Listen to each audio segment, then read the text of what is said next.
여러분, 지금 이 순간에도 많은 분들이 걷기 운동을 하며 건강을 챙기고 계십니다. 그런데 우리는 중요한 사실 하나를 놓치고 있을지 모릅니다. 바로 걷기만 하면 무조건 건강해진다는 생각 아래 무릎을 망치는 걸음을 평생 반복하고 있을 수도 있다는 점입니다. 잘못된 걸음 습관 하나가 무릎의 수명을 10년 이상 앞당길 수 있다는 보고도 있습니다. 무릎이 시큰거리거나 오래 걸으면 아프고 계단만 오르내려도 묵직하게 느껴지는 분들이라면 그 원인이 단순한 나이가 아니라 나의 걸음의 형태일 가능성이 높습니다. 무릎은 하루에도 수천 번 굽혀지고 펴지며 우리 몸을 지탱합니다. 이 반복되는 동작이 바르게 이루어지면 관절과 주변 근육이 제 역할을 해주지만 잘못된 패턴이 반복되면 무릎은 그 작은 충격을 계속 쌓아가게 됩니다. 무릎 연골은 통증을 바로 느끼게 하는 조직이 아니기 때문에 이런 누적은 조용히 진행되다가 어느 순간 통증으로 나타나게 됩니다. 많은 분들이 무릎이 아프면 나이가 들어서 그렇겠지, 체중이 늘어서 그렇겠지 하고 단순하게 생각합니다. 물론 나이나 체중도 무릎에 영향을 줄 수 있지만 실제로는 걸을 때의 패턴이 무릎이 받는 하중을 훨씬 더 크게 좌우합니다. 같은 10분을 걷더라도 어떤 사람은 무릎이 가볍고 어떤 사람은 무겁고 아픈 이유가 여기에 있습니다. 걸음은 눈에 잘 보이지 않아 스스로 문제를 인식하기 어렵습니다. 하지만 무릎은 우리가 매일 어떻게 걷는지 가장 먼저 알고 있는 관절입니다. 오래 걷고 나면 무릎보다 허벅지 앞쪽이 먼저 피로해지고 혹은 발바닥이 계속 아프다가 나중에는 무릎으로 통증이 옮겨가는 이런 변화들은 대부분 무릎이 자연스럽게 움직이지 못하고 있다는 신호입니다. 걸음이 어긋나면 관절이 받아야 하는 충격이 주변 근육으로 전달되고 결국 통증으로 이어지는 경우가 많습니다. 무릎을 약하게 만드는 잘못된 걸음은 여러 가지 형태로 나타납니다. 예를 들어 팔자걸음은 발끝이 바깥으로 벌어져 있어 걷는 순간마다 무릎 안쪽 연골이 반복적으로 눌립니다. 이 부위는 원래도 하중을 많이 받는 곳인데 걸음까지 틀어지면 더 큰 부담이 쌓일 수 있습니다. 반대로 안짱걸음은 발끝이 안쪽으로 말리면서 무릎이 안쪽으로 끌려가듯 움직입니다.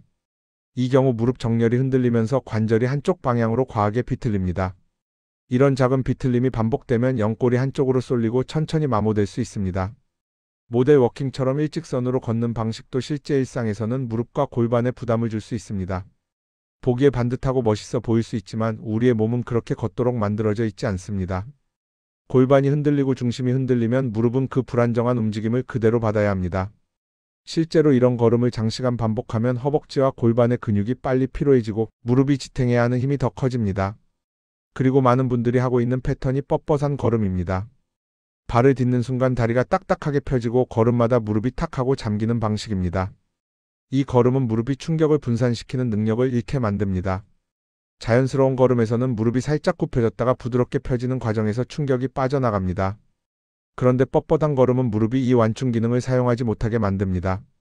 그 결과 계단을 내려갈 때 찌릿한 통증이 오거나 오래 걷고 나면 무릎이 묵직해지는 증상이 쉽게 나타납니다. 또 하나 중요한 점은 걸음 속도입니다. 너무 빠르게 걷다 보면 발이 땅에 닿는 순간 무릎이 흔들리고 발이 제대로 굴러가지 못합니다. 반대로 너무 큰 보폭으로 성큼성큼 걷는 것도 무릎에 부담을 줍니다. 발이 몸에서 멀리 떨어진 위치에 닿기 때문에 무릎이 과하게 펴지는 동작이 반복됩니다. 그래서 걸음은 빠르다고 좋은 것도 크게 걷는다고 좋은 것도 아닙니다.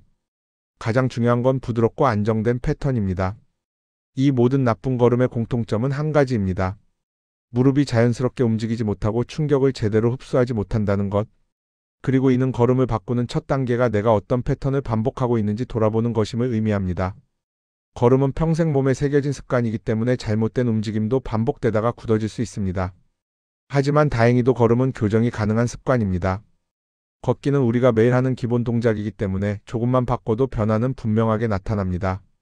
여러 잘못된 걸음 중에서도 가장 조용히 진행되는 패턴이 바로 과신전 걸음, 즉 무릎을 과하게 펴며 걷는 방식입니다. 과신전 걸음은 대개 본인도 모르는 사이 시작됩니다. 나이가 들면서 허벅지 근육이 약해지거나 평소 앉아있는 시간이 길어 다리 뒷근육이 굳으면 무릎이 자연스럽게 잠기듯 펴지는 상태가 됩니다. 처음에는 불편함이 없기 때문에 문제를 인식하지 못합니다. 하지만 무릎을 잠근 상태로 걷는 패턴이 굳어지면 무릎은 충격을 분산할 기회를 잃어버리고 걸음마다 작은 충격을 그대로 받아야 합니다. 겉으로는 아무렇지 않아 보여도 안쪽에서는 반복된 자극이 누적되고 있는 것입니다. 그렇다면 과신전 걸음은 어떻게 스스로 알아차릴 수 있을까요? 전문 장비를 사용하지 않아도 몸이 보내는 몇 가지 신호만 알면 충분합니다. 첫 번째 신호는 무릎 뒤쪽의 압박감입니다. 거울 앞에 서서 무릎을 가볍게 펴보세요. 이때 무릎 뒤가 당기듯이 당긴다면 평소에도 무릎을 완전히 펴는 버릇이 있을 가능성이 큽니다. 자연스러운 걸음에서는 무릎이 끝까지 펴지지 않기 때문에 이런 느낌이 나타나지 않습니다. 무릎 뒤쪽이 늘 당긴다면 이미 과신전 자세가 습관처럼 몸에 자리 잡고 있을 수 있습니다. 두 번째 신호는 걷고 난 뒤 허벅지 앞쪽이 먼저 피로해지는 현상입니다. 원래 걷기에서 가장 먼저 피로해져야 하는 부위는 종아리와 엉덩이 근육입니다. 그런데 허벅지 앞쪽이 먼저 뻐근하거나 묵직하게 피로하다면 무릎이 충격을 흡수하지 못하고 허벅지 근육이 대신 그 충격을 잡아내고 있다는 뜻입니다. 과신전 보행을 하는 분들이 가장 많이 보이는 패턴이 바로 이것입니다. 무릎이 잠겨 있으니 다리가 흔들리지 않게 허벅지가 과도하게 긴장하고 그 결과 걷고 난 뒤 허벅지가 먼저 지치게 되는 것입니다. 세 번째 신호는 발이 유난히 무겁게 떨어지는 느낌입니다. 걸을 때 발이 살짝 구르듯 넘어가는 것이 아니라 발바닥이 탁 하고 바닥에 붙는 느낌이 들면 과신전을 의심해야 합니다. 이런 느낌은 무릎이 충격을 흡수하지 못하고 있다는 뜻이며 무릎 앞쪽 연골과 슬개골 주변에 부담이 반복적으로 쌓일 수 있습니다. 많은 분들이 딱히 아프지는 않은데 발이 계속 무겁다고 표현하는데 이는 몸이 미세하게 경고를 보내고 있는 단계일 가능성이 큽니다. 네 번째 신호는 계단에서의 불편함입니다. 특히 내려갈 때 무릎 앞쪽이 살짝 찌릿하거나 툭 하는 느낌이 들면 과신전 보행의 전형적인 신호입니다. 내려가는 동작은 무릎이 충격을 흡수하는 능력을 가장 많이 사용하는 상황인데 무릎이 과하게 잠겨 있다면 충격이 고스란히 관절로 쏟아집니다. 그래서 계단을 내려갈 때 불편함이 생긴다면 걸음을 의심해 볼 필요가 있습니다. 다섯 번째 신호는 평지에서는 괜찮다가 조금만 오래 걸으면 무릎이 묵직해지는 느낌입니다. 과신전 걸음은 처음에는 불편함이 없습니다. 충격이 크지 않기 때문에 통증으로 이어지는 데 시간이 걸립니다. 하지만 반복이 쌓이면 무릎 안쪽의 긴장이 서서히 증가해 걸음을 마칠 때쯤 묵직함이나 뻐근함이 생기게 됩니다. 이런 변화는 초기 신호라서 무시하기 쉽지만 바로 이 단계에서 걸음을 바꾸면 무릎은 빠르게 회복할 여유가 생깁니다. 또 한 가지 중요한 신호는 종아리 뻣뻣함입니다. 과신전 걸음을 하는 분들은 걸을 때 종아리가 자연스럽게 늘어나는 과정이 줄어들기 때문에 종아리 근육이 쉽게 뻣뻣해집니다. 종아리가 자주 당기거나 걷고 나면 종아리 뒷부분이 딱딱해지는 느낌이 있다면 무릎과 종아리가 연결된 패턴이 틀어졌다는 의미일 수 있습니다. 걸음을 바꾸는 일은 큰 힘을 들여 억지로 교정하는 것이 아니라 내 몸이 보내는 신호를 민감하게 인식하는 데서 시작됩니다. 오늘부터 딱 몇 가지 행동만 반복해도 무릎이 받는 충격은 눈에 띄게 줄어들 것입니다. 이 과정에서 중요한 건 억지로 자세를 고치려는 것이 아니라 몸이 자연스럽게 편안한 움직임을 되찾도록 돕는 것입니다. 지금부터 알려드리는 루틴은 특별한 기술이 필요하지 않습니다. 그저 매일 걷기 전에 몇 분만 투자하면 됩니다. 첫째는 다리의 긴장을 풀어주는 준비 루틴입니다. 걸음을 바꾸려면 먼저 다리가 굳어있지 않아야 합니다. 준비는 간단합니다. 서서 종아리 뒤쪽을 가볍게 늘려주세요. 벽을 잡고 뒤꿈치를 바닥에 둔 채 종아리가 살짝 당길 정도로 30초만 유지합니다. 이 과정에서 허리를 젖히지 않는 것이 중요합니다. 종아리가 부드러워지면 걸을 때 발이 자연스럽게 굴러가고 무릎은 더 편안해집니다. 그 다음 허벅지 앞쪽을 천천히 늘려주는 동작을 10번 정도 반복합니다. 허벅지를 늘리면 다리 전체가 부드러워져 걸을 때 불필요한 힘이 빠집니다. 둘째는 보폭 조절 연습입니다. 많은 분들이 보폭을 갑자기 크게 줄이려다가 오히려 걸음이 더 어색해지곤 합니다. 그래서 보폭을 줄일 때는 크기보다 위치를 먼저 바르게 잡는 것이 좋습니다. 방법은 간단합니다. 발을 내디딜 때 발끝이 몸의 중심에서 30cm 안쪽에 떨어진다고 상상하면서 걷는 것입니다. 이 정도 거리면 다리가 자연스럽게 몸 가까이로 들어오고 무릎에 불필요한 힘이 걸리지 않습니다. 이 연습을 반복하면 보폭이 일정해지고 발이 멀리 뻗지 않기 때문에 다리가 흔들리는 느낌도 줄어듭니다. 셋째는 발바닥 굴림을 깨우는 연습입니다. 자연스러운 걸음에서는 뒤꿈치, 발바닥, 발가락 순서로 부담이 이동합니다.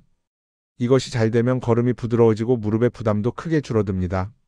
하지만 많은 분들이 발 전체가 한꺼번에 툭 떨어지는 습관을 가지고 있습니다.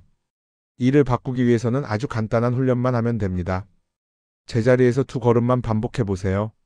뒤꿈치가 먼저 닿고 그 다음 발바닥, 마지막으로 발가락이 자연스럽게 떨어지는 느낌을 찾습니다. 이 동작을 하루에 몇 번만 반복하면 실제 걸을 때도 발이 훨씬 부드럽게 움직입니다. 넷째는 걷는 동안의 세 걸음 점검법입니다. 걸음을 바꿀 때 가장 중요한 건 의식적으로 점검하는 습관입니다. 첫 걸음에서는 무릎 앞쪽에 힘이 들어가 있는지 확인합니다.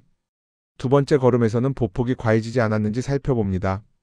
세 번째 걸음에서는 발바닥이 굴러가며 바닥을 지나가는 느낌을 확인합니다.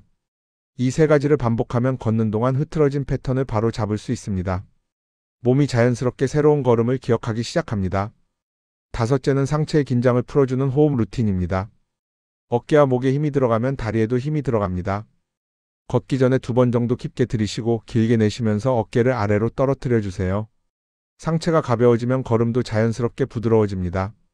몸은 연결되어 있기 때문에 상체의 부드러움은 무릎에도 그대로 전달됩니다. 6째는 걷기 중간중간에 미세 조절법입니다. 걷다 보면 처음에는 좋았던 패턴이 조금씩 흐트러질 수 있습니다.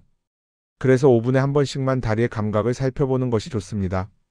무릎 앞쪽이 단단해지지 않았는지, 허벅지 앞쪽에 힘이 들어가고 있지 않은지, 발이 무겁게 떨어지고 있지 않은지 확인하는 것입니다.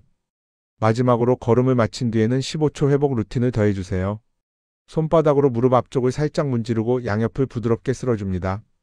그리고 종아리를 아래에서 위로 가볍게 마사지합니다. 걸음을 바꾸는 일은 거창한 변화가 필요하지 않습니다. 몸의 감각을 조금씩 깨우고 매일 작은 행동을 반복하는 것만으로도 무릎은 분명히 반응합니다. 이 루틴들을 천천히 실천해 보세요. 걸음의 부드러움이 달라지고 무릎이 보내는 작은 신호도 훨씬 편안해질 것입니다. 걷기를 아무리 잘해도 하루에 다른 습관들이 무릎을 불편하게 만들면 걷기의 효과가 반감될 수 있습니다. 그래서 생활 속에서 꼭 필요한 3가지를 함께 정리해 드리겠습니다.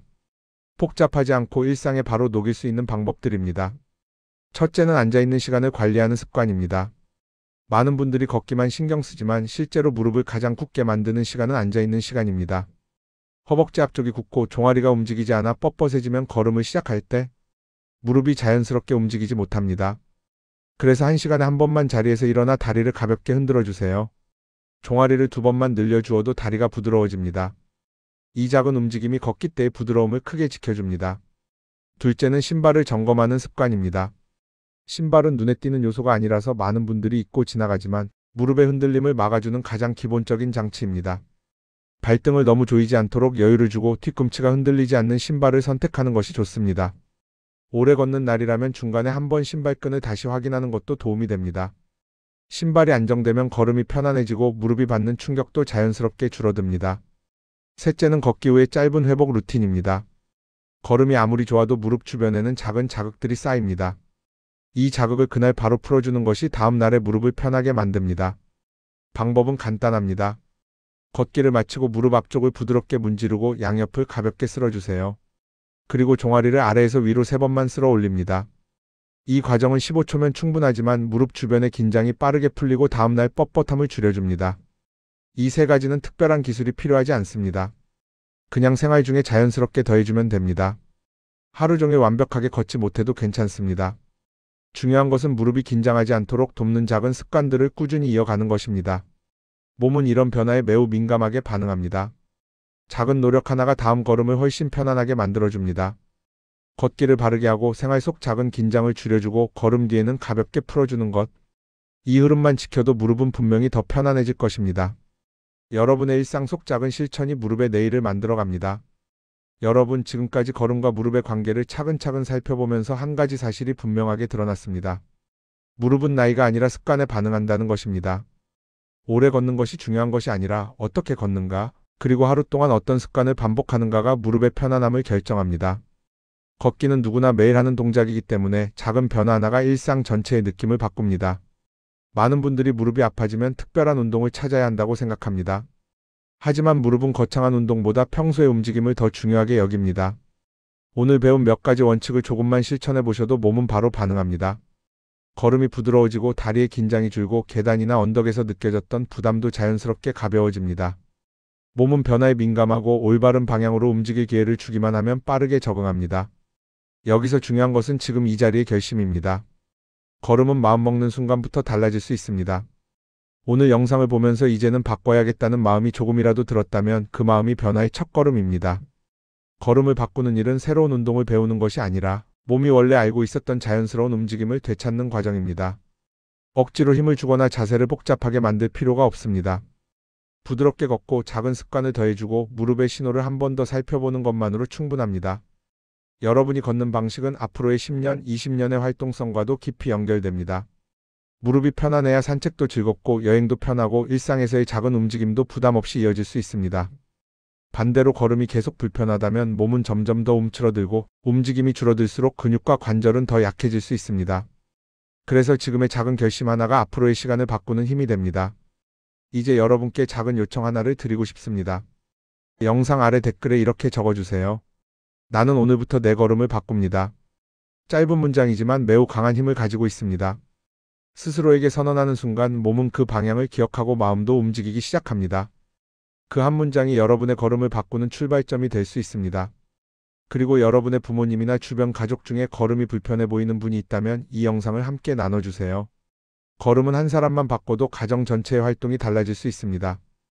오늘의 영상이 도움이 되셨다면 구독과 좋아요, 알림 설정도 부탁드립니다. 여러분의 관심과 참여는 앞으로 더 깊이 있는 건강 정보를 준비하는 데 큰 힘이 됩니다. 저는 여러분이 스스로의 몸을 더 잘 이해하고 일상에서 건강을 되찾을 수 있도록 계속 함께하겠습니다. 여러분, 오늘의 걸음은 어제와 다를 수 있습니다. 아주 작은 변화라도 몸은 정확하게 느끼고 편안함으로 답해줍니다. 그 변화가 쌓이면 어느 날 분명히 걷기가 편해졌다는 순간이 찾아옵니다. 그리고 그 순간은 여러분의 삶을 한층 더 가벼운 방향으로 이끌어줄 것입니다. 오늘도 건강한 하루 보내시고 앞으로의 걸음이 여러분의 삶을 지켜주길 바랍니다. 감사합니다.